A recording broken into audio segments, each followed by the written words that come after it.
বঙ্গবন্ধু শেখ মুজিবুর রহমানকে জাতির জনক ঘোষণা করা হয় ৩ মার্চ ১৯৭১। প্রথমবার বাংলাদেশের জাতীয় পতাকা উত্তোলন করেছিলেন তৎকালীন ছাত্রনেতা ডাকসু ভিপি আসম আব্দুর রব।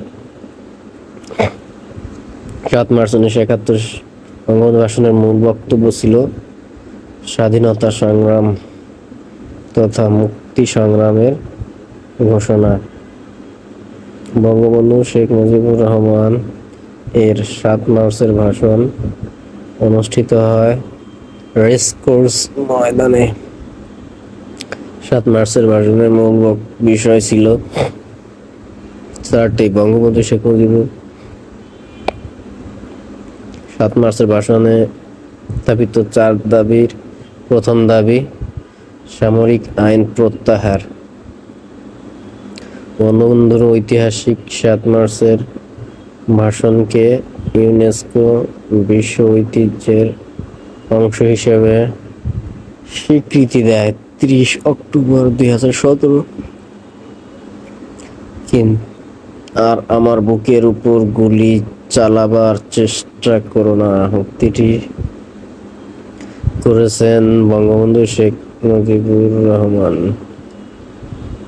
বঙ্গবন্ধুর ৭ মার্চের ভাষণ স্বাধীন বাংলা বেতার কেন্দ্র থেকে যে নামে প্রচারিত হয়।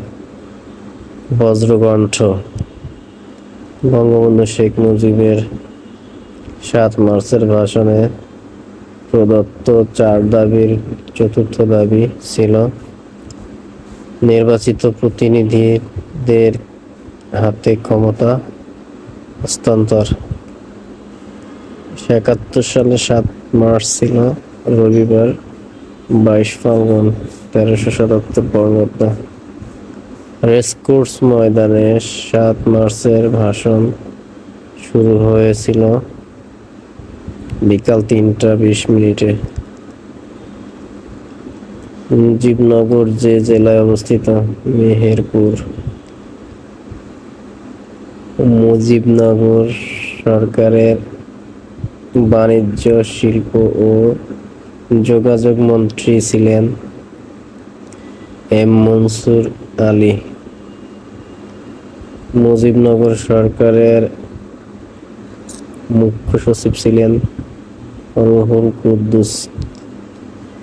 মুজিবনগর সরকারের পররাষ্ট্র সচিব ছিলেন চাষী মাহবুব আলম।